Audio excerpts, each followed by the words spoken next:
Netflix recently released a crypto documentary which received mixed reviews from the crypto community.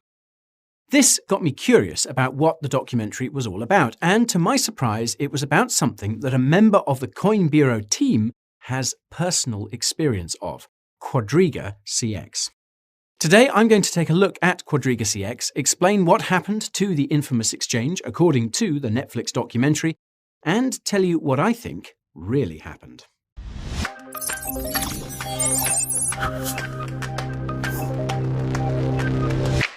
I hate to halt the hype train, but there's something I need to disclaim. If you came here looking for financial advice, I'm afraid your search has been in vain. That's because I only create educational content that will supercharge your brain. Please contact a financial advisor if you're desperate for gains. I'll also say that this video contains spoilers about the Netflix documentary, just to be safe. Now, if this is your first time in Coin Bureau Town, my name is Guy and this channel has become a bit renowned. This is because it features some of the highest quality crypto content around. Coins, tokens, news, reviews, and other topics that make the big banks frown. If this sounds sound, subscribe to the channel and give that notification bell a pound. If time has gotten the best of you, using the timestamps to skip around is something you can do. I strongly suggest watching until the end if you can though, because today's video is seriously cool. That's all you need to know about this dude. Let's see what this Netflix documentary has construed. If you've never heard of Quadriga CX before, then you are in for a treat. Quadriga CX was once the largest cryptocurrency exchange in Canada, with over $1.2 billion in daily trading volume. Quadriga made the headlines in January 2019 when it was revealed that the exchange's founder, Gerald Cotten, had died under mysterious circumstances while traveling in India in December 2018.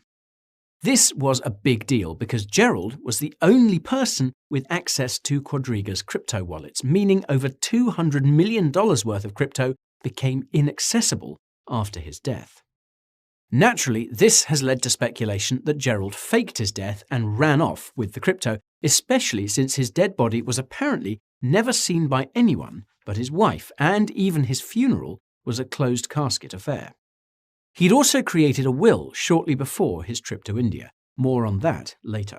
In any case, Quadriga shut up shop shortly afterwards, leaving over 115,000 of its 363,000 users with over $200 million worth of losses. This includes a member of the Coin Bureau team who I spoke with at length in preparation for this video. Note that you can find interviews with members of the Coin Bureau team on the Coin Bureau Clips channel. Anyways, he told me that he made an account on Quadriga in August 2018 and recalled that it was damn near impossible to get money onto the exchange. This is because his bank actually refused to let him transfer money to Quadriga, and he even tried opening a second bank account with a different bank to no avail. He then read somewhere that all Canadian banks had been blocking transactions to Quadriga for quite some time. This might have something to do with the fact that Quadriga didn't technically have a bank account at all and was using a network of third-party payment processors to get fiat on and off the exchange. Obviously, nobody knew this at the time. Luckily for my crypto colleague, Quadriga accepted a special kind of prepaid card that's used for online gambling and can only be purchased at select service stations. Once he successfully acquired this prepaid card, he purchased 10 Litecoin at a price of around $50 per LTC and left them on the exchange like a total noob. Sorry man, it needs to be said. On Sunday, January the 27th, 2019, he logged into Quadriga and considered selling his LTC as he was a bit short on cash, but decided to sleep on it and leave the final decision for the next day. On Monday, January the 28th, 2019, he tried logging in again, only to find that Quadriga's website was temporarily, quote, down for maintenance, and well, the rest is history. Although he did file a claim for compensation with Quadriga's representative legal counsel shortly afterwards, it's been 3 years and, like thousands of other Quadriga claimants, he hasn't seen a cent or sat. To add insult to injury, Quadriga's representative legal counsel specified that because the exchange owed taxes, the Canadian government will be the first entity to get a cut if any assets are recovered. Moreover, Quadriga will only be providing refunds in fiat according to the value of the crypto held at the time, and every crypto supported by Quadriga has exploded in value since then. The last email from Quadriga's representative legal counsel was sent out over a year ago, and it looks like the claims process has hit a dead end. Now, this might have something to do with stuff that's discussed in Netflix's documentary about Quadriga CX, and before I break that down, I will reiterate that there will be a few spoilers. If you want to get some background about Quadriga CX that's free of spoilers, you can refer to my previous video about the exchange from way back in February 2020. That's in the description. Be warned, it's very vintage. Anyhow, the Netflix documentary is called, quote, Trust No One, The Hunt for the Crypto King. And I have some mixed feelings about the title. On the one hand, it seems to imply that cryptocurrency and the crypto industry isn't trustworthy, and the thumbnail for the documentary on Netflix certainly implies this. On the other hand, it could just be a reference to the phrase "don't trust, verify," which is of course common in the crypto community. The film starts with a series of interviews with people in the Canadian crypto community who knew Quadriga founder Gerald Cotten personally, including one of his close friends. What's interesting is that the first chap they interview says that he suspects that most of the people Netflix tried to interview for this documentary probably refused, and the fact that they left that part in suggests this is indeed the case. The second chap they interviewed was briefly filmed getting a workout in with a VR headset, and I couldn't help but feel that they were trying to paint crypto holders as weird basement dwellers who can't wait to live in the metaverse. Well, it's a fair cop. Now, after explaining in a simple way how cryptocurrency exchanges work, the documentary turns to a third chap named Tong, who almost lost everything because of Quadriga. Firstly, he borrowed lots of money to invest at the top of the previous bull market because he wanted to get rich quick with crypto, and this eventually forced him to sell his apartment to pay off his debts. Having used Quadriga for his attempted claim to crypto fame, Tong subsequently decided to use Quadriga to transfer his life savings from the United States to Canada, since it would be cheaper than using a bank. The money never made it out. By the autumn of 2018, Tong wasn't the only one experiencing withdrawal issues on Quadriga, and this information soon found its way to Canadian media outlets. A journalist at the Globe and Mail managed to reach out to Gerald by email, and he said that the withdrawal issues were because the bank had frozen a Quadriga-affiliated account with most of its cash in earlier that year. Gerald also asked the reporter to tell him who was emailing her, because Gerald was actually processing withdrawals manually with cash to the users who screamed the loudest, so they'd keep quiet. That wasn't found out until much later, of course. And then, in early 2019, Gerald's wife posted on Quadriga's Facebook page that Gerald had died in India due to complications from Crohn's disease back in December. Given that India is one of the few countries that's famous for fake documentation, including fake death certificates, many Quadriga users were skeptical of this claim, and one of them created a Telegram group for them to discuss what had really gone down. On that note, if you're curious about the top Telegram channels for crypto, you can find out all about those using the link in the description. Anyhow, I digress. As is the case with many crypto Telegram groups, it didn't take long for an anonymous chap with lots of exclusive information to join the chat. The chap in question went by the pseudonym QCXint, which is presumably short for Quadriga CX Intelligence. This is the fellow wearing the fox mask in some of the promo photos for the Netflix documentary. While QCXint remains anonymous throughout the documentary, it's clear that he has some serious connections in the crypto space, because it appears he has access to information about Quadriga CX that nobody else does. The best example of this is probably a screenshot of Gerald Cotten's Skype account, which showed that it had been active after his supposed death. When you combine this insider information with the misspelled name on Gerald's death certificate, it was clear to the average onlooker that something was up, and this piqued the interest of another journalist at the Globe and Mail who joined in on the investigation. This chap explained that he was interested in the story because of a hedge fund manager who had tried to fake his own death in 2014. Put differently, high-profile people have done this before.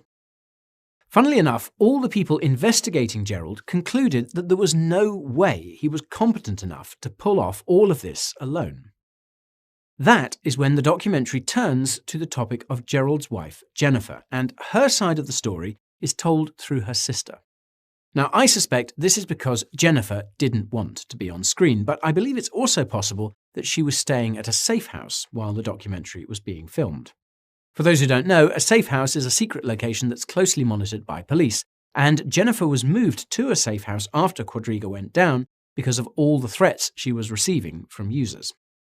What's odd is that Jennifer has maintained that she had nothing to do with Quadriga, and Gerald was the only person operating the exchange, yet there is evidence which suggests she was transacting with the exchange via her real estate company. Not only that, but a Reddit user who claims to have worked for Quadriga did an AMA where he or she explained that Gerald's funeral was closed casket, that Jennifer seemed to be celebrating his death, and that she got into a fight with Gerald's parents, which ended up in them being kicked out of their own son's funeral. Now, logically, the easiest way to find out what's really going on is to check the crypto wallets associated with Quadriga CX and see if any coins or tokens had moved after Gerald's death. If you watched my video about blockchain analytics firms, you'll know that cryptocurrency blockchains are public, and that means every crypto transaction can be tracked. A Californian crypto entrepreneur named Taylor took it upon herself to find out, and both she and the documentary team did an excellent job of emphasizing just how transparent cryptocurrency transactions are. This is important because criminals and authorities alike seem to believe that cryptocurrencies are completely anonymous, but this couldn't be further from the truth. Taylor assumed that Quadriga probably had cold wallets that stored all its crypto, but after doing some digging, she concluded that Quadriga never had any cold wallets to begin with. Once the Ontario Securities and Exchange Commission got word of what was going on, it launched a full-scale investigation into Quadriga's on-chain activity and found that almost all the crypto being sent to Quadriga was being sent to other cryptocurrency exchanges overseas. Meanwhile, QCX discovered that Quadriga's domain name had originally been registered by someone else. And this someone else was Michael Patron, formerly known as Omar Dhanani, a man with a history of shady activity. According to Gerald's friends, his relationship with Michael suggested that Michael was really the one running the show at Quadriga. Shortly after QCX shared this information with the Canadian media and the other members of the Quadriga investigation Telegram group, Michael Patron joined the chat. Yes, this really happened.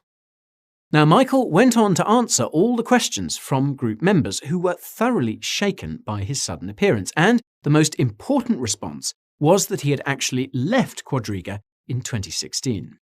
This is around the time that Quadriga stopped publishing detailed financial records, so it seems the authorities and regulators took Michael at his word. Michael also said that he doesn't believe Gerald is dead either, which also took Quadriga's independent investigators by surprise. Now, if Michael Patron sounds familiar, that's because Michael was recently revealed to be a part of a crypto project on Avalanche called Wonderland under the pseudonym 0xSifu. More about that in the description. Funnily enough, Michael has a fairly large following on Twitter, and when he was asked about what he thought about the Netflix documentary, he said that he had left long before Quadriga found itself in hot water, so he doesn't find it all that interesting. Michael then retweeted a meme that seems to imply Quadriga's missing funds were mixed by him, but don't take it seriously. Michael has embraced his controversy and routinely posts this kind of self-deprecating humour, and it's honestly pretty entertaining at times. Now, where was I? Yes, Gerald's shady history. The TLDR there is that QCX did a lot of digging and found that Gerald had been scamming people and running Ponzi's since he was 15 years old. The craziest part is that Gerald posted on a hacker website that he was looking to start a cryptocurrency exchange a few months before Quadriga CX was founded in 2013. By this point, it was pretty clear that the situation was serious, and this prompted the Globe and Mail to send a journalist to India to find out whether Gerald had really died. This journalist's name is Nathan, and I must applaud him for finding the information that he did, especially since he seems to be the only journalist in this story who actually did any serious digging. What Nathan uncovered was nothing short of unbelievable, because he managed to track down the doctor who had treated Gerald on his deathbed and even got access to detailed notes of everything that happened from the moment Gerald entered the hospital. According to the doctor, Gerald just seemed to have a serious case of traveller's diarrhea at first, but after 48 hours his condition deteriorated to the point that he went into cardiac arrest twice. He died the second time around. The doctor who treated Gerald was reportedly surprised at just how quickly he had deteriorated, and was also surprised at the fact that no autopsy was done on Gerald's body. This caused the Telegram investigators to consider the possibility that Jennifer could have killed Gerald for his crypto. Recall that he had drafted his will shortly before his trip to India, and I should also note that he had married Jennifer not long before the will was drafted. Oddly enough, the documentary stitched together a bunch of interview clips which seem to imply that Jennifer couldn't have possibly been behind this, and one of the journalists even went as far as to say that the Telegram investigators were all misogynists. Now, there seemed to be a bit of a subtle sleight of hand here as well, because the point of the discussion pivoted from whether Jennifer was involved in Gerald's affairs to whether she has all of Quadriga's crypto, and she obviously doesn't. So, where the hell did all the crypto go? Well, at the end of the documentary, the overly excited fellow at the Ontario SEC declares that Gerald basically lost all Quadriga's cryptocurrency trading on unregulated exchanges. This is because Quadriga wasn't an exchange. It was a Ponzi scheme wherein Gerald would simply take the crypto and cash coming in and use it for trading and expenses, and then use any new crypto or cash coming in to pay any users who were trying to cash out. The documentary concludes with something that I'm surprised they didn't mention sooner, and that's that the users affected by Quadriga want Canadian authorities to exhume Gerald's body to see if it's really him. Rather than acknowledge this as a valid request, the documentary dares to imply that digging up the body couldn't possibly satisfy the so-called conspiracy theorists, because they'll insist that all the evidence is fake if it turns out Gerald is really dead. This is despite the fact that the people affected by Quadriga who were interviewed during the documentary seemed to be level-headed and rational, and there are clearly lots of unanswered questions here. As such, I would go as far as to say that this conclusion was a bit insulting, especially since almost all the information that was used to make the documentary came from these would-be conspiracy theorists who only found this information because they questioned the official narrative. And don't even get me started about all the off-the-cuff comments about cryptocurrency exchanges, crypto companies, and crypto personalities being untrustworthy. The fact of the matter is that there are many well-regulated exchanges out there, and you can find out a few of those using the link up there in the top right. So, what do I think really happened with Quadriga CX? Well, I'll start by saying that there's no question that Gerald wasn't the person everyone thought he was, and it's clear that Quadriga was nothing more than his personal Ponzi. However, Gerald's trip to India is still extremely suspicious, and I find it impossible that his wife wasn't aware of what he was doing, especially since the entire operation was apparently a one-man show. Assuming his wife was aware, then it's possible she was complicit, and I reckon that's not a far-fetched thing to say, given the circumstances around his death.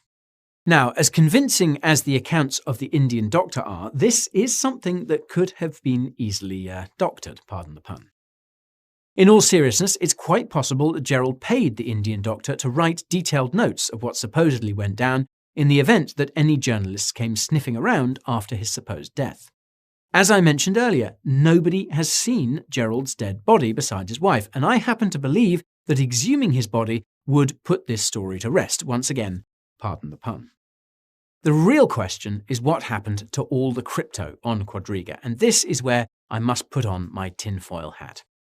As almost every person interviewed in the documentary pointed out, it seems impossible that Gerald could have lost so much money trading. To paraphrase QCX Int, Gerald was perpetually losing money even while many cryptos he was trading were going up by 10 to 100x. To be clear, I'm not denying that most of Quadriga's crypto went to exchanges overseas. The evidence is literally on-chain. The question is, what happened to those funds after they hit those exchanges? And have the investigators followed up with all those exchanges? Now, Gerald used a wide array of exchanges. Some of these were well-known and reputable and have helped with the investigation.